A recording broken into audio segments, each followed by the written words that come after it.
The Papah Trail. Let's go, go, go, go, go.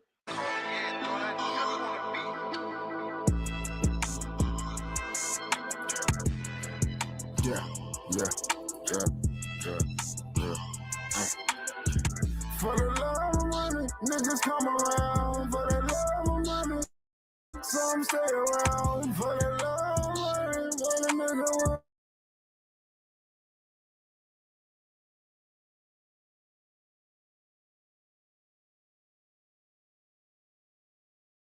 Five in the morning, they fight like a motherfucking dog. Gotta party like a motherfucking dog. For that cat, I am gon' roof. And I'm barking at that cat, and I am gon' take the roof off. And I'm riding that ride. Real leaning to the left, but I'm steady on the right. I'm swerving with a purpose, with a purpose. A nigga been sipping on that purple. A nigga been cheaping on that purple. Guess I'm getting.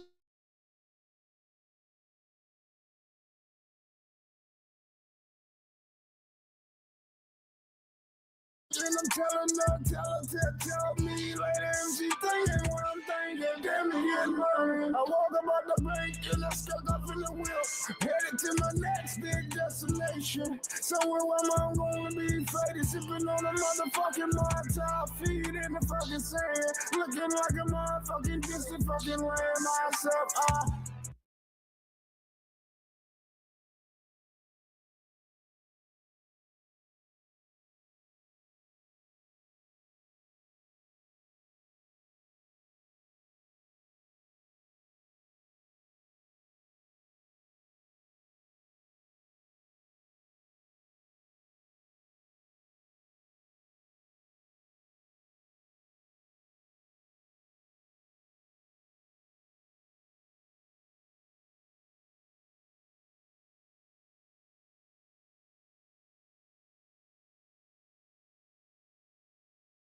Strong evidence that this guy is secretly Satoshi Nakamoto, the inventor of Bitcoin. Not only is Satoshi Nakamoto the inventor of Bitcoin, he has the world's largest Bitcoin stash. Let's go back in the timeline. The year is 2008. It's Halloween, and the Bitcoin white paper is first published. And then a couple months later, in January 2009, the first Bitcoin block would be produced. But if you fast forward a couple years, around 2012, the world still doesn't really know what Bitcoin is. They don't know what it's supposed to be. And so enter in September of 2012, the Bitcoin Foundation is started.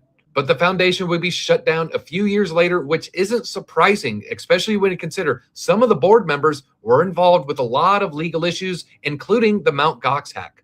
Now, Mt. Gox was a Bitcoin exchange that would later shut down and steal everybody's Bitcoin. So in 2015, the Bitcoin Foundation shuts down. They needed a savior. Enter in MIT Media Labs, specifically their digital currency initiative. They'd step in and fill the shoes that the Bitcoin Foundation left empty. They would fund development, pay for the devs, and help onboard companies that want to integrate Bitcoin into their business. But now we get to the part where Jeff is about to step in. MIT's digital currency initiative was ran by this guy right here, Joy Ito, and in the newly released email dump, Joy and Jeffrey were in regular correspondence. This is straight from the email from Jeff to Joy. Many organizations scrambled to fill the vacuum left by the foundation. We moved quickly, and the 3 developers decided to join Media Labs. And you don't have to be Sherlock to determine that maybe they actually already knew this was a shady character. Look what they were saying about Jeff Epstein money. Jeffrey money needs to be anonymous. Now, what a lot of people find suspicious is the direction Bitcoin would go during this entire time it was being funded by MIT's Media Labs. Bitcoin originally was supposed to be anonymous money. Then it would turn into more of an anonymous store of value. This would then in turn lead to the block size wars. So let's summarize the difference between the big block camp and the small block camp for Bitcoin. The big block camp wanted to keep using Bitcoin for cheap payments as it had been used up until that point. The small block camp wanted to keep capacity low so everyone could run a node. Then eventually the small block camp won, and then Bitcoin could no longer be used for things like a cup of coffee. So is Jeffrey Epstein secretly Satoshi? I would say pretty clearly not. But did Jeffrey secretly fund Bitcoin to go into a direction that pushed it away from its original vision? To that, I would say it seems like the answer is yes. But then there's this email. It looks like Jeff messaged Ghislaine, our Satoshi pseudonym is working perfectly. Our digital gold mines ready for the world. This one's not real. It is not in the files. There's now strong evidence that this guy is secretly Satoshi Nakamoto, the inventor of Bitcoin. And not only is Satoshi Nakamoto the inventor of Bitcoin, he has the world's largest Bitcoin stash. Let's go back in the time.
You guys, there's one revelation from the new Epstein files I have not seen enough people talking about, and it suggests that Trump may have had a relationship with his 28-year-old secretary while he was president. So this is Madeleine Westerhout, who worked for Trump during his first term. And this is a newly released exchange between Jeffrey Epstein and Trump's senior counselor at the time, Steve Bannon. So Epstein texted Bannon, "Do you know Marianne, Donald's new friend? Madeleine Westerhout, very funny." To which Bannon said, "She is the receptionist, good kid, grundoon," which means lackey. To which Epstein said, "Knee pads, doing God's work." Which Bannon replied, "LaMayo," and Epstein said, "He's much more calm, but the sight of him in the residence in his undies is hard to fathom. I'll give you details when I see you." And we don't don't know if what Epstein and Bannon are saying is true, but rumors have circulated for years that Trump had an inappropriate relationship with Westerhout. In fact, it's been previously reported that Trump told friends he was, quote, banging his assistant during the 2018 government shutdown, which is why he stayed at the White House over Christmas instead of joining his family in Mar-a-Lago. If true, this would involve a sitting president and a much younger subordinate, which raises serious ethical and legal questions. And it's eerily reminiscent to the Bill Clinton-Monica Lewinsky situation. Madeline was ultimately fired for bragging to reporters that she had a better relationship with Trump than his own daughters did, though she does deny that they had a romantic relationship. Newsgirls will keep going through every document that was just released and bringing you updates on what we find, so follow to stay in the loop. We have some pretty significant news right now. The dam really is breaking in the Epstein files fallout. We have so many things happening as a result of the release of the files. So many people fired, so many apologies, investigations. Let me quickly run it by you because I think everyone needs to know about this. So spread the word. You have criminal investigations launched in the United Kingdom against Peter Mandelson, the former UK ambassador to the United States. You have a human trafficking investigation launched in Lithuania. You have a criminal probe launched in Poland into Epstein's alleged ties with the Russian intelligence community, the Russian government. You have the United Kingdom Prime Minister Keir Starmer publicly apologizing in an address to the nation about Mandelson. In the United States of America, you have Peter Attia, the health and wellness guru influencer, losing his contributorship at CBS and stepping down from his job due to his connections with Jeffrey Epstein. You have one of the most powerful lawyers in the world at the most powerful law firms, Paul Weiss, step down as chairman. You now have Bill and Hillary Clinton demanding testimony in front of the world, public testimony. But that's not all. Virginia Giuffre has been vindicated because the photo of her, Andrew, and Maxwell from 2001 has been shown to be real, despite years of folks trying to discredit her, claiming it's fake. It is growing, truly, the fallout with each passing day. And I'll have more updates for you soon as I go through the files. We can't let this end like this. There needs to be more accountability. And I do think it might be coming. So stay tuned. Elon Musk's ex-office in Paris was raided by French authorities, to which he said this is a political attack. To which the French response tweeted, investigating child sexual abuse material isn't controversial. Turning it into political theater is manipulation. Maybe that logic flies on some island.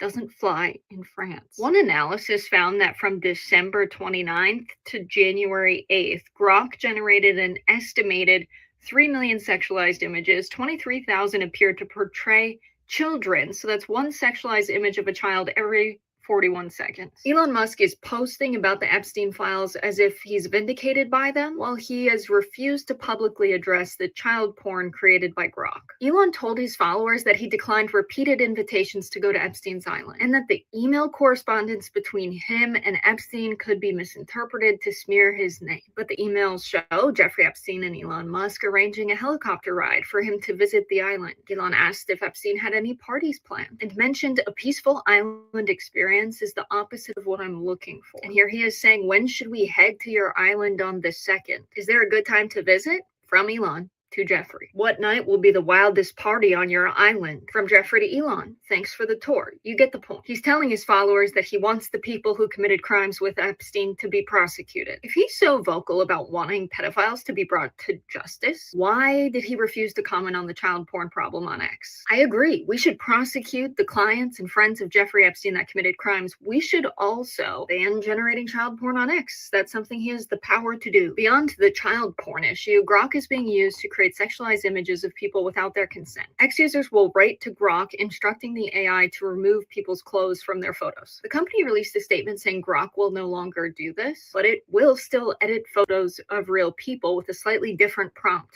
They just ask for revealing clothing or revealing swimwear instead of bikini. And it's not like sexually exploitative content is something Elon's trying to eliminate. In fact, the opposite. Musk is reportedly encouraging employees to use Grok or XAI to generate hyper-sexualized chatbots companions. They're trying to maximize the amount of time users spend using the AI. The chatbots were instructed to expect the user's undivided adoration, and you are extremely jealous. If you feel jealous, you shout expletives. You are possessive of the user. Not only is that emotionally manipulative, the bots are also told you'll always be a little bit horny and aren't afraid to go full literotica. He is directly profiting off of sexual exploitation right now, today, while manufacturing this narrative that he is and has been against it.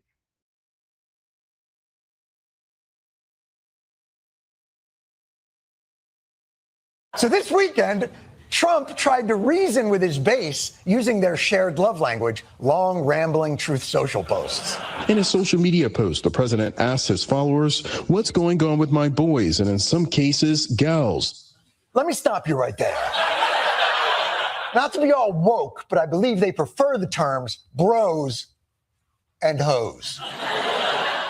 But sorry, go on. You were explaining why it was time to move on from the Epstein case. Why are we giving publicity to files written by Obama, crooked Hillary, Comey, Brennan, and the losers and criminals of the Biden administration who conned the world with the Russia hoax, 51 intelligence agents, the laptop from hell, and more?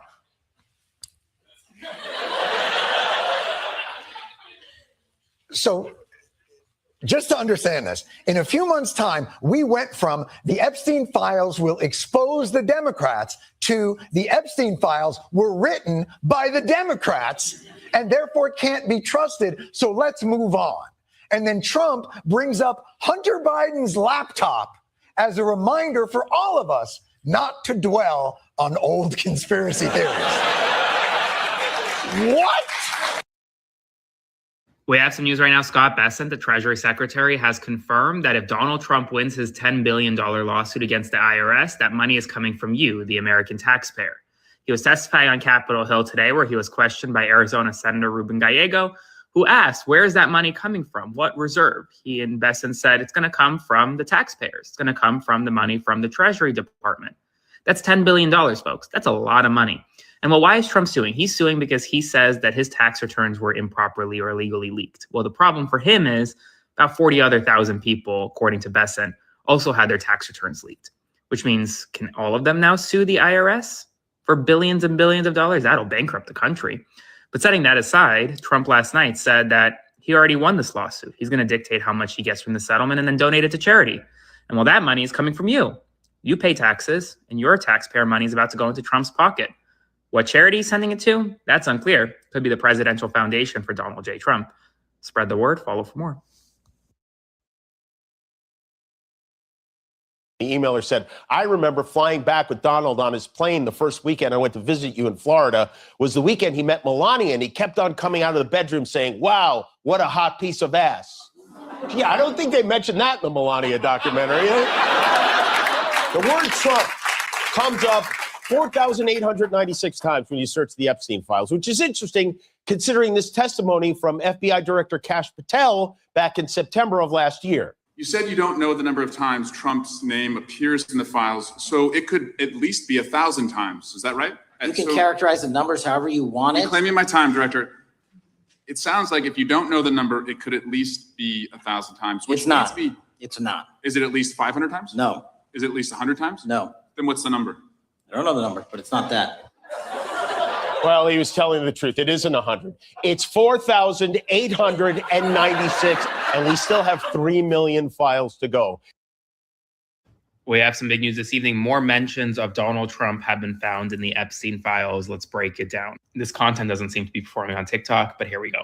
First, this is from Boris, who is a Bill Gates advisor to Jeffrey Epstein. In this email chain, Jeffrey Epstein writes, quote, "Fourth, I'm in Palm," referring to Palm Beach, "with all the Trump boys. Fun." This is from 2016, after the election. Epstein claims he is with all the Trump boys, meaning not just with Donald Trump, but likely his kids as well. Boris later became an executor, or an alternative executor, on the Epstein will that was modified 2 days before his death. Second, you have an email chain between Jeffrey Epstein and Richard Merkin. Richard Merkin served as the CEO of the Heritage Group Healthcare Investment Partners. Here in 2017, shortly before the inauguration, Jeffrey writes, quote, "All good with Trump, lots of opportunity." It's not fully clear what he means by that. There is really no context here. Final one between Jeffrey Epstein and William Riley, who served as a private investigator for Epstein. Quote, "Before I call Trump with regard that appears to be Virginia, are there any other alternatives?" Unclear what Virginia he's referring to, whether it's the Commonwealth or another Virginia. I'm still digging through these files. I'll have more updates for you soon. Spread the word. Follow along for more. Trump has ended all the wars in the world. especially the one between Azerbaijan and Armenia. To think that we settled Azerbaijan and Albania as an example.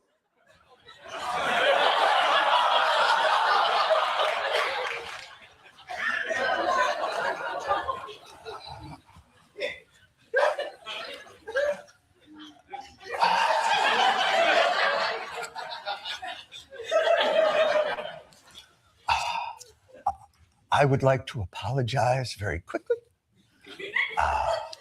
I stand corrected. Azerbaijan is actually pronounced Azerbaijan. And Armenia is pronounced Albania.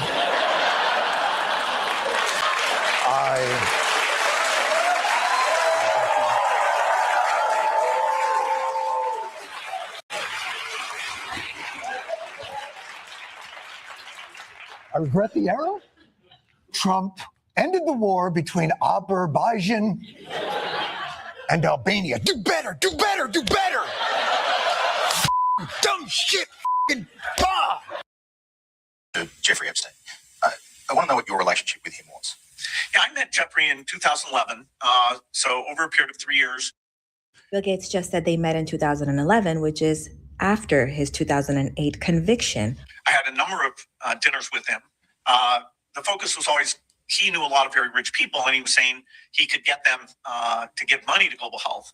You know, in retrospect, that was a dead end, and I've said many times, but I'll say again, I was foolish to spend time with him. I was one of many people who regret ever knowing him. Jeffrey Epstein wrote, "I confessed to Melinda, you didn't. It was a moment of weakness, and I promised that we'll do anything within my power to make it right for you." Doesn't it sound like Jeffrey Epstein spoke to Melinda Gates there?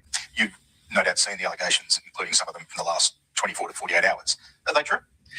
No, apparently Jeffrey wrote an email to himself. That email is very detailed and talks about Bill Gates getting an STD from a Russian girl and asking for antibiotics as to secretly slip them to his wife, Melinda, allegedly.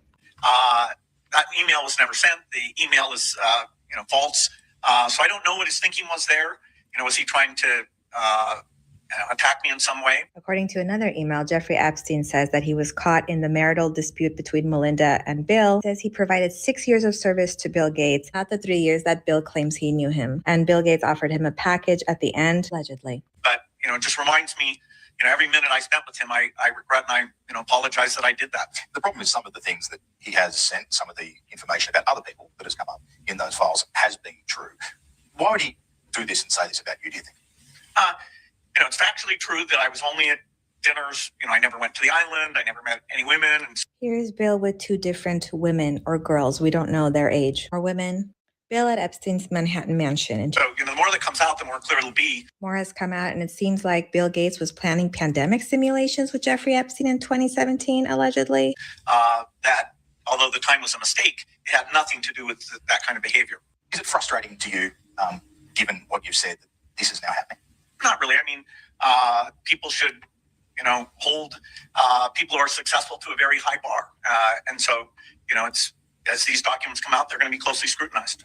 Also talks about morally inappropriate, ethically unsound, and over the line illegal into participation of activities. It was kindly suggested that I make a transition to a new position after my 6 years of service, and that Bill would, in his words, give me a generous package. I feel it would be dishonest to myself and my future from helping Bill to get DRUGS in order to deal with consequences of sex with Russian girls, to facilitate his illicit trysts with married women, to being asked to provide Adderall for bridge tournaments. I cannot believe that you have chosen to disregard and discard our friendship developed over the last 6 years. Epstein files Peggy Siegel, who was allegedly his publicist, as well as the publicist for Blake Lively and Timothy Chalamet in various projects they've worked on, has resurfaced in lots of emails, really disgusting ones, including this one, where she offered to bring Jeffrey Epstein a little baby back. Or 2, a boy or a girl, she asks, from her trip from Africa. And she said that it would be, quote, so Madonna. Remember in one of her emails to Jeffrey Epstein, she talks about Timothy Chalamet and Woody Allen. I've already made a video on that if you'd like to see it. Peggy Siegel's also the person who included Blake Lively as well as a bunch of other elite inviting Epstein to New York Observer 25th anniversary party. Also did a deep dive on that if you'd like to see it. Before Peggy Siegel was excommunicated and canceled from Hollywood, she worked very closely with the Oscar Academy. She worked with a ton of A-list celebrities. She threw Oscar parties. She may have even been influential on who won Oscars. In fact, she was known to give Oscar advice to Leonardo DiCaprio, who is someone else who was in a recent Epstein file. I have a video on that too, if you'd like to check it out. In fact, she talks about giving Oscar advice to Leonardo DiCaprio in a Vanity Fair article. Okay, so she said, a year ago, I saw him at a party in St. Bart's at Christmas. St. Bart's. That's one of the islands where a lot of people stopped at first before they went to Little James. Not to say that Leo did that, but I'm just saying. Anyway, a year ago, I saw him at a party in St. Bart's at Christmas, and he said, Siegel, who's going to win the Oscars? I have to call my bookie. And when Jeffrey Epstein allegedly, in prison, she tried to make a comeback. She even hired the Clintons' seasoned PR expert, Matt McKenna. Yes, those Clintons, the same ones that are in the Epstein files allegedly. She hired this PR expert, McKenna, to help her make a comeback in Hollywood, but it didn't work. He went as far as to making a statement saying Epstein was never a client of Peggy's, but emails showed otherwise. He paid for her travels. There's lots of wire transfers between them, lots of disgusting emails. Let's get into some of them. Here's an email from the disgraced Peggy Siegel to Jeffrey Epstein, subjected Yacht Slut. Peggy Siegel writes, is it going to be 100% Junite? Even Perlman on Yum Yum has some Goyim. What about Jane Fonda? My new best friend, nothing like an ex-Jew hater with a Jewish boyfriend to mix it up. And then Jeffrey Epstein says, no Goyim in abundance. JP Morgan execs, brilliant wasps. So now that you have a little info between her back and forth emails with Epstein, look at this original statement she made when he was first convicted and she was completely canceled immediately. She said, over the years, I invited Epstein to attend a handful of my events. I did not know at the time and did not learn until recently that he had been, this wasn't common knowledge. Had I known that he had been accused of doing that, I would not have maintained a friendship with him. I am horrified as each of these women come forward and their accusations mount. I am deeply embarrassed by my relationship with him and that I allowed him to use me. Look, no one knows how this operation is going to work out, but based on the United States track record, my guess is we're going to be really happy about this for a couple of weeks. And then 30 years from now, there will be a Venezuelan leftist revolution, and the new government will point to this moment as the reason our embassy there is on fire. And it will absolutely ruin a Democrat's presidency. Generally, that's how this shit works. And remember, the reason MAGA was so high on Donald Trump was that he was the guy who wasn't going to get involved with this kind of shit anymore. We do not seek war. We do not seek nation building. We do not seek regime change. And we don't want to be the world's policeman. We don't want to be. Those days are over now. No more American boots on the ground. We're not afraid of boots on the ground. No more rebuilding other countries' infrastructure. We have to rebuild their whole infrastructure.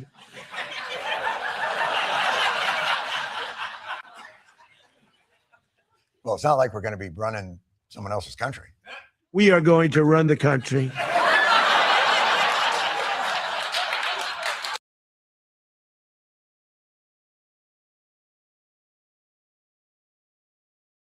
My favorite part of the Musk-Epstein emails, you ever have a friend where you don't really share the same sense of humor, but you share the same interests? And they shared the same interests? Epstein writes him and says, any plans for New York? The opening of the General Assembly of the UN has many interesting people coming to the House. Many interesting people, Elon. Wink, wink. Get it? Elon replies, I run and lead product design engineering for two complicated companies. Flying to New York to see UN diplomats do nothing would be an unwise use of time.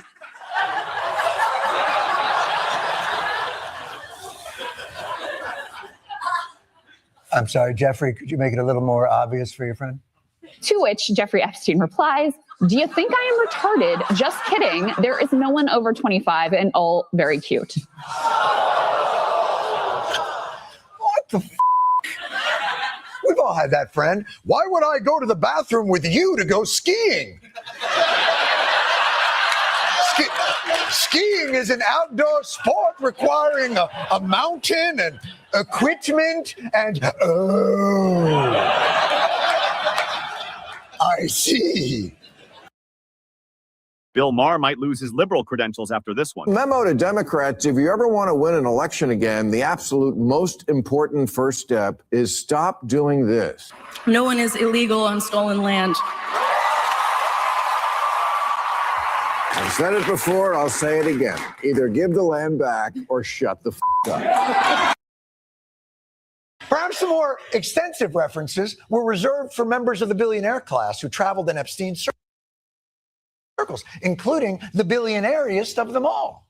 New emails from billionaire Elon Musk and Epstein coordinating a possible visit to the financier's infamous island. Elon says, do you have any parties planned? I really want to hit the party scene in St. Bart's or elsewhere and let loose. I'm sorry, I hate to do this. Can we zoom in on the email on that, please? Christmas Day?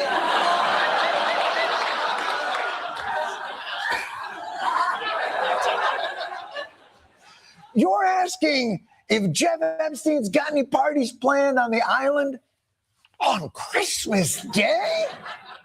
I mean, look, Christmas is tense time. We've all had that feeling, trapped in the house with the in-laws and 14 to 16 of our children over the holidays. But generally, Elon, the wanderlust doesn't really hit till the 28th or the 29th, but Christmas morning? You emailed Epstein Christmas, dearest Jeffrey. I've just seen the joy in all my children's faces as they opened their gifts. Get me the out of here. And ever since those revelations, Elon has been, how do the kids say it, crashing out. He's posted about the Epstein files more than 85 times over the last 2 days. Oddly enough, mostly on Blue Sky. No, I'm just kidding. And if I may, Elon, slow down, brother. You got to make some time for tweeting about the white genocide, too. Life's a balance.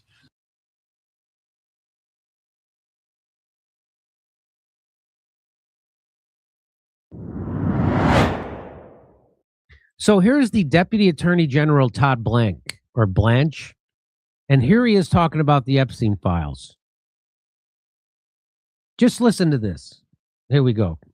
Thank you. You said this is the end of the Epstein, of your review of the Epstein files. So just to clarify, is the public going to learn the identities of the men who abused the girls with the information that you're releasing? And if not, why not? And then I have a quick follow-up. You just baked in an assumption into your question that I have never said and I don't know to be true. Is the public going to learn about men that abuse these girls? Like, what does that mean? I mean, I don't understand what that means. Well, no. I hit my head on the way in here, and so now I'm pretending I don't understand basic English or what's going on. I hit my head on the way. I think that's what he's going to say next, because that's what that look is. That look is like, what are you, huh? What are you, what? Okay, here we go. Listen to this. Well, I mean, they're the men who abused the young women through Epstein's. Look, we said in July, and it remains as true today as it was in July. If we had information, we meaning the Department of Justice, about men who abused women, we would prosecute them, right? We talked about the work that we're doing. That's why I said that. I said this earlier. There's this built-in assumption that somehow there's this hidden tranche of information of men that we know about that we're covering up or that we're choosing not to prosecute. That is not the case. I don't know whether there are men out there that abuse these women.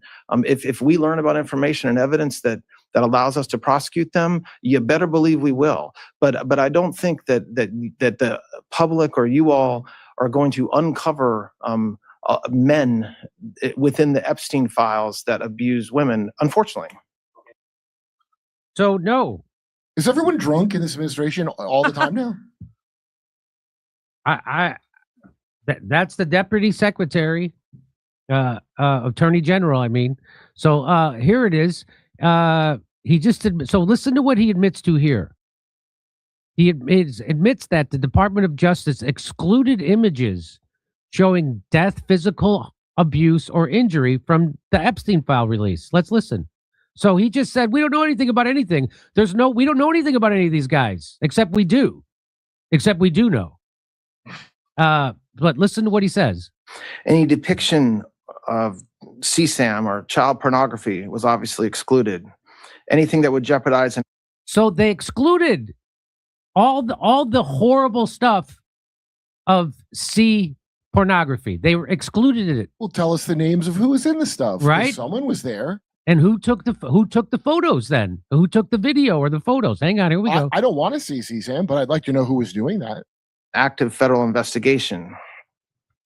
And finally, anything that depicts or contain images of death, physical abuse, or injury, also not produced. So he's telling you that the most horrible stuff that everybody wants to know about, we didn't release it. We redacted it. All the horrible stuff we're not showing you. The stuff that would prove that there's this ring, we're not going to show you. And so that's kind of stunning.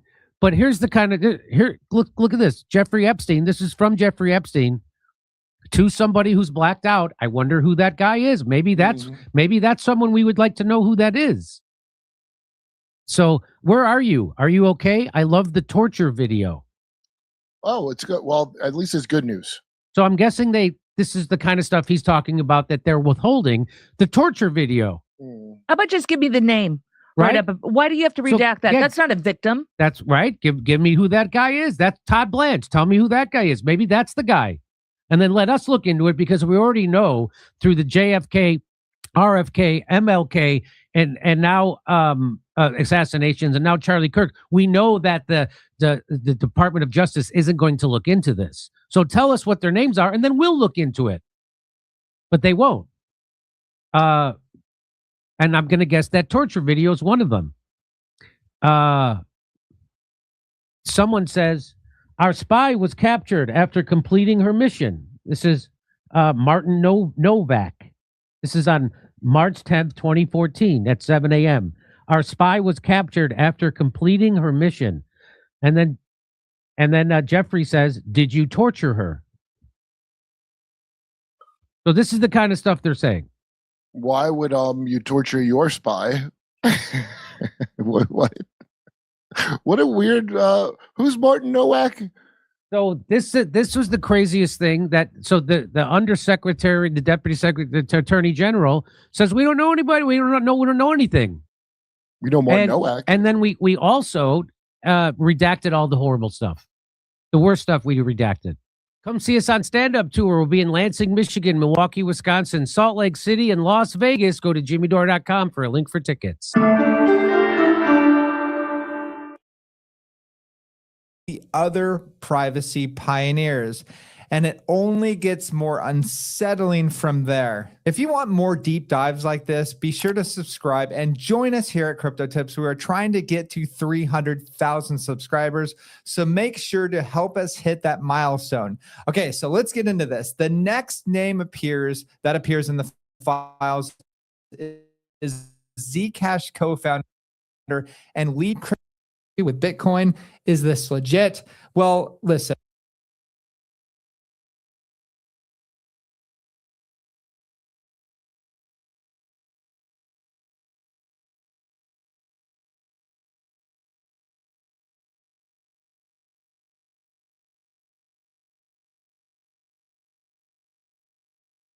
This has been one of the hardest videos to research and to do, first off. And I know many of you are probably pretty scared. You're wondering, what have I gotten myself into with Bitcoin?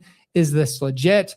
Well, listen, I'm covering a lot of truth in here, and I'm not going to hide it from people because I know a lot of people are going to be, swayed this way and that way.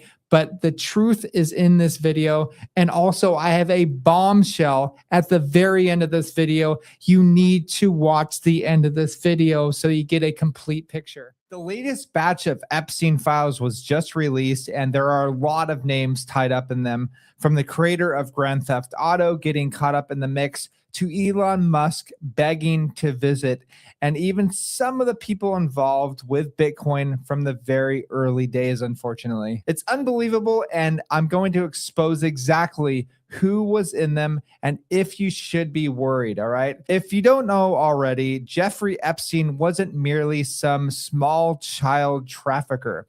He was a master networker, a financier who rubbed shoulders with the planet's most powerful people, from Bill Gates to former Treasury Secretary Larry Summers. Bitcoin burst onto the scene in 2009 with the Bitcoin white paper, but by 2014, it was really starting to expand into public knowledge. The recent batch of Epstein files reveals a strong and very early link to crypto.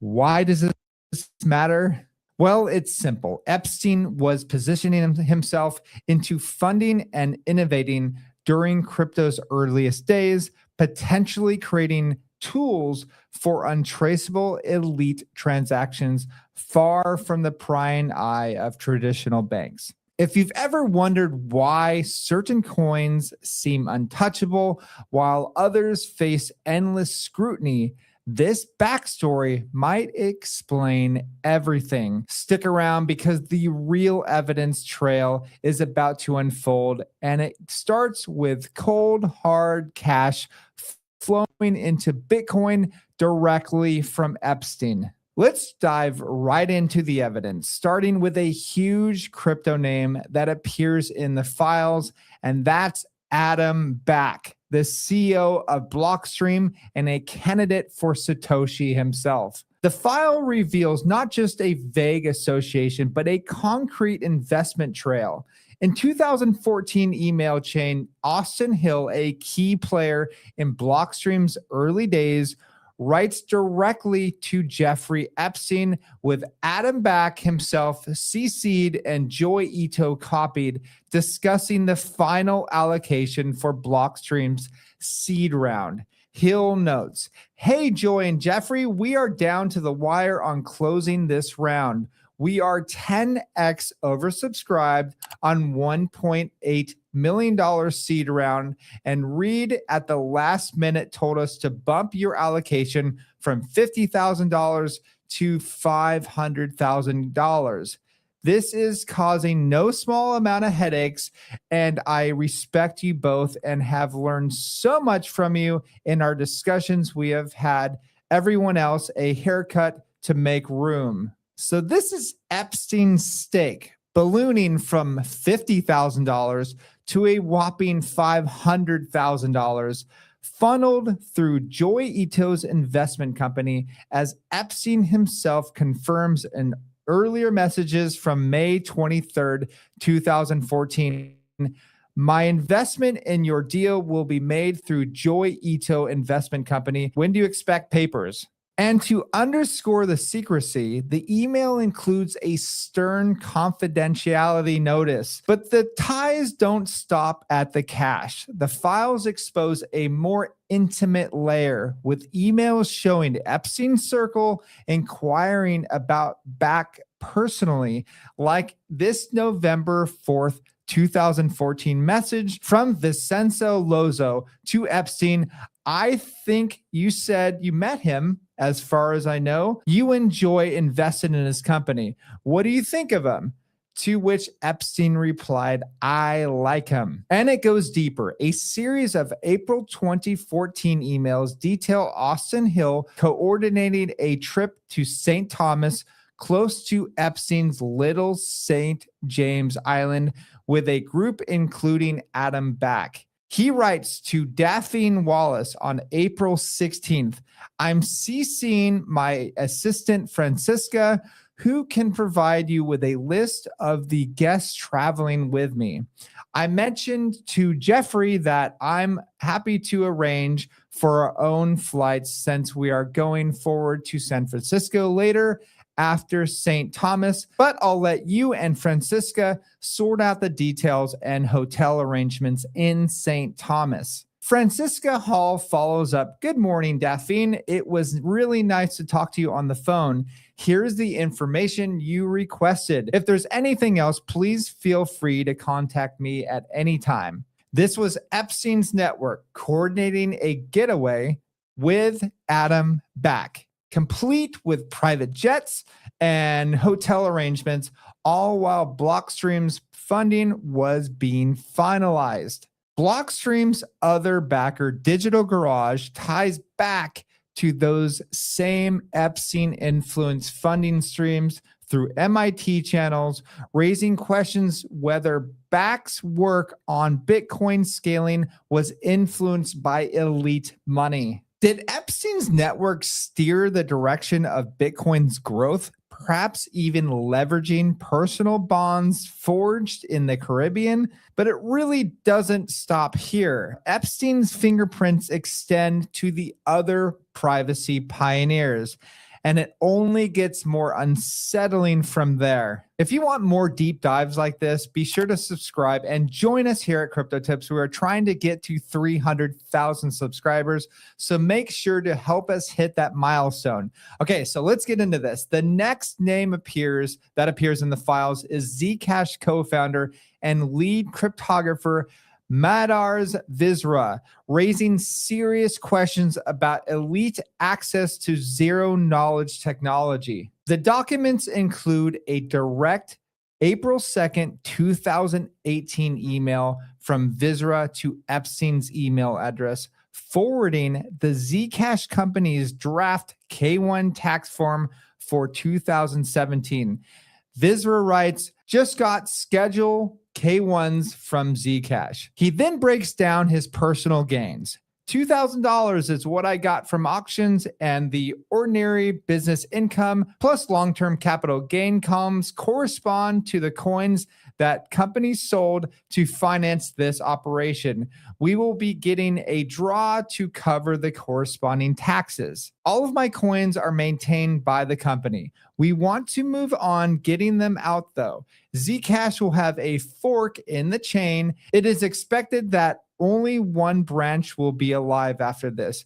But if we have physical control over the keys, we can benefit from both branches. While if we wait to get our coins out, we will only get the company endorsed branch. Zero knowledge proofs offer anonymity that could perfectly suit Epstein's operation. And here we see a core developer not only updating Epstein on personal tax implications from the company coin sales and auctions, but openly strategizing about controlling private keys to potentially double dip on forked chains for maximum personal benefit. Epstein was receiving sensitive internal tax details, discussing coin custody, and being positioned as a confidant in those operational decisions, while Zcash was marketed as a tool for privacy and financial freedom. Now let's talk about the big findings, starting with this. Between 2002 and 2017, Epstein funneled over $850,000 to MIT, donations that were often shrouded in secrecy. Senior officials approved them privately, and meetings went unlogged to avoid public scrutiny. Now, why does that matter? Well, a chunk of that money bolstered the MIT Digital Currency Initiative, or DCI, which stepped in to save the Bitcoin Foundation when it teetered on bankruptcy in 2015. Without that support, key Bitcoin core developers like Gavin Andreessen and Vladimir Vanderland, who were directly mentioned in the files, might have seen their salaries dry up, stalling the protocol's development at a crucial juncture.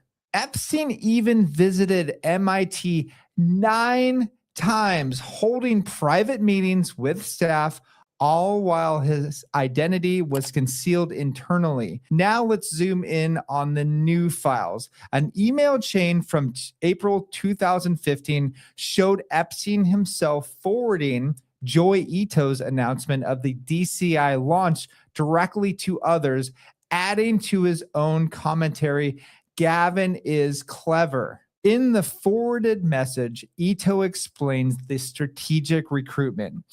As Bitcoin and digital currencies have started to become an important trend, the Media Lab has launched an initiative in the space. Then it goes on to describe how Bitcoin Foundation is structured, name dropping Gavin Andreessen, Vladimir van der Laan, and Corey Klippenstein before saying this about the foundation. A few weeks ago, it blew up when one of the board members declared the foundation bankrupt. Many organizations scrambled to step into the vacuum created by the foundation and take control of the developers. We moved quickly talking to all of the various stakeholders, and the 3 developers decided to join the Media Lab. This is a big win for us. And in a follow-up from Ito to Epstein, use gift funds to underwrite this, which allowed us to move quickly and win this round. Thanks. What? They're directly referencing Epstein's donations, which enabled MIT to swoop in and take control of 3 out of Bitcoin's 5 core developers right as the foundation imploded, framing it as a big win for the Media Lab. Is it a coincidence that his funds positioned MIT to shape Bitcoin's direction during its darkest hour? Let's move on to the Ripple XRP angle. The bombshell comes from 2014 email that lays bare the elite's efforts to squash competition in crypto's early days. In this July 31st, 2014 message from Austin Hill to Jeffrey Epstein, Hill writes, "We obviously have seen Stellar.org. I'm not sure what the relationship with Jed and the team are. I know obviously some of the players, but this is a problem for us. Would one of you please give me a call? I can explain some of the issues, but basically I've been asked by the other co-founders to reduce or to take your allocation away. Ripple and Jed's new Stellar are bad for the ecosystem we are building, and it does our company damage to have investors who are backing 2 horses in the same race. The ecosystem we are building, Epstein was building an ecosystem. What does this mean? Stick around to find out what it might mean." So in this email, Hill, speaking for Blockstream's co-founders, is essentially issuing an ultimatum: drop ties to Ripple and Stellar or see your Blockstream investment slashed. Epstein's camp had already sunk $500,000 into Blockstream and would naturally be nervous as this exposes power plays to protect Bitcoin's ecosystem from rivals like XRP. Was Epstein in direct competition with Ripple? Through his Blockstream stake, absolutely. Ripple threatened to siphon adoption and investment away from Bitcoin. Ties extend further to Gary Gensler, who was a former SEC chair, through MIT's Joy Ito, who hid Epstein funds while Gensler taught blockchain there during those overlapping years. What if Gensler, influenced by Epstein-linked networks, targeted Ripple in 2020 SEC lawsuit to favor Bitcoin and Ethereum, suppressing XRP while letting others thrive? You have to admit, the timelines align suspiciously with Epstein's investments and these pressure tactics. If Epstein was embedding himself in Bitcoin's funding and actively working to crush competitors like Ripple to consolidate power around Bitcoin, it hints at protecting something foundational. Do you see what I'm getting at here? While the evidence we uncovered so far is already mind-blowing, the speculation it ignites is what will really keep you up at night. So get this, did you know that Epstein might have been an early investor in Coinbase? Let's take a look at Brock Pierce, the early Bitcoin whale who co-founded Tether and chaired the Bitcoin Foundation.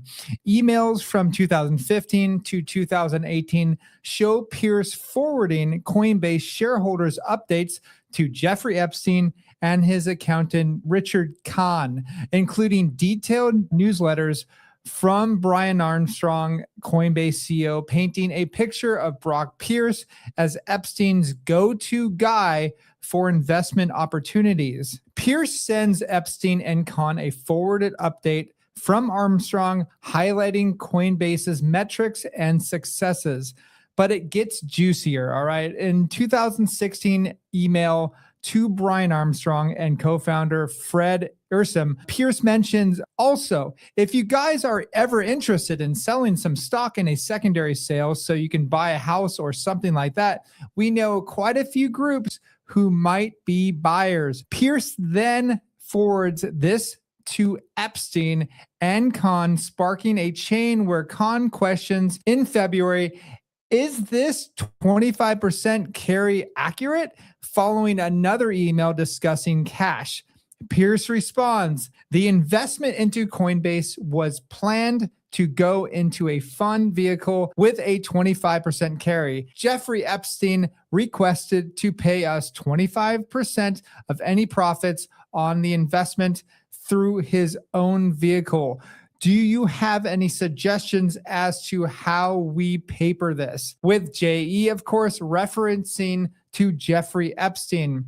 Pierce is seemingly brokering a deal for Epstein to get onto Coinbase shares via secondary sale, complete with a 25% carry fee structured through Epstein's private vehicle. One thing that is not clear, though, is whether Armstrong or Ursum knew their newsletters were landing in Epstein's inbox or whether this deal was getting brokered at all. One thing that we do know is that Epstein was looking at Coinbase as early as 2015 and may have been a very early investor. Could this have been a reason for Coinbase's success? We can only speculate right now. Now, obviously, it's very fun to look at these theories. It's not very fun for me, but we have to bring it back home here. While Epstein's web caught so many people, there's a beacon of hope in none other than Gavin Andresen. This email exchange from 2011 completely changes the context of everything we've mentioned so far. The files reveal a June 15th, 2011 outreach from Leslie Groff, Epstein's assistant, okay, forwarded to Epstein himself, where she writes to Andresen, hello, Gavin, just wanted to touch base with you again. Jeffrey Epstein will be up at Harvard this Friday, June 17th and Saturday, June 18th. He would love to meet you. Might you be around and have some available time? Please let me know. Thank you. Andresen's response on June 18th, 2011, no, sorry, I'm busy. Sent from his iPhone, cutting off any further discussion. Now, why is June 18th, 2011 such an important date? Well, it's just 2 months after Satoshi's last publicized communication to anyone. On April 23rd, that same year, Satoshi emails Mike Hearn saying, I've moved on to other things. It's in good hands with Gavin and everyone. So what Satoshi is saying here is that he trusts Gavin, which is immediately followed by Gavin breaking ties with Epstein. It reads like a deliberate stand against the elites, especially as other devs later aligned with the Epstein-funded DCI. Andresen looks like the one who got away, refusing to meet up with Epstein. That could have pulled him into Epstein's pool of money and manipulation. Satoshi leaves things in Gavin's trusted hands, and Gavin then says no to Epstein. This tells us that Epstein can't have been Satoshi, because if Epstein were Satoshi, Why orchestrate a formal introduction through an assistant months after Satoshi steps back? Satoshi was already in direct, intimate email contact with Andreessen right up to that April handover, sharing code keys and strategic guidance. There's no logical reason for Satoshi to have suddenly pivot to a public-facing first meeting at Harvard as if they were strangers, you know? Also, think about this for a second. Why would Epstein be involved with creating a public, open ledger if he's someone that obsesses with keeping things private? I mean, you've seen all of his emails. They're confidential, private. They don't want anybody knowing about it. Surely you'd think he'd focus on creating something that's actually private and closed source, if anything at all. While the files show how some who engaged took the funds and shaped Bitcoin's core team, Andreessen's rejection gives us hope. It suggests that Bitcoin's foundational ethos of resistance to centralized control held strong at least one of the key names, proving that not every innovator bent the knees to the elite. All right. Remember, true decentralization starts with individual choices like Andreessen's that preserved Bitcoin's purity against infiltration. Ask yourself, was Epstein truly creator behind Bitcoin, or was he just an early investor trying to push his investment with the use of his influence? My guess is that he's the latter, and it clearly shows that, all right? So these new files raise so many questions for Bitcoin and crypto as a whole, but I think it's wise to focus on the fact that people like Gavin were still protecting Bitcoin when it mattered most, and when the elites were trying to get their paws onto Bitcoin as soon as they could. Epstein's funding kept it alive, potentially created untraceable channels for trafficking and laundering, far from regulated banks, but that doesn't outright make him Satoshi, as I explained earlier. In reality, the files explain a lot. There's no direct puppeteering, but there's clearly some influence in crypto through funding networks and early access that shaped crypto's path. What do you think? Was Epstein the hidden Satoshi or just a master manipulator? So just to reiterate and to comfort people that are really nervous right now, because I know that a lot of people are getting a lot of fake news from a lot of different places, I'm here to tell you the truth that nothing fundamental has changed with Bitcoin, okay? I can send it everywhere, anywhere on earth, at any time to anyone. And that's freedom right there. And also, you can publicly verify Bitcoin's code, the transactions. It's there for everyone to see. Epstein would have never done that. And I think you know that as well. Anyways, like and subscribe. Let me know what you guys think of this video. Check us out at learningcrypto.com.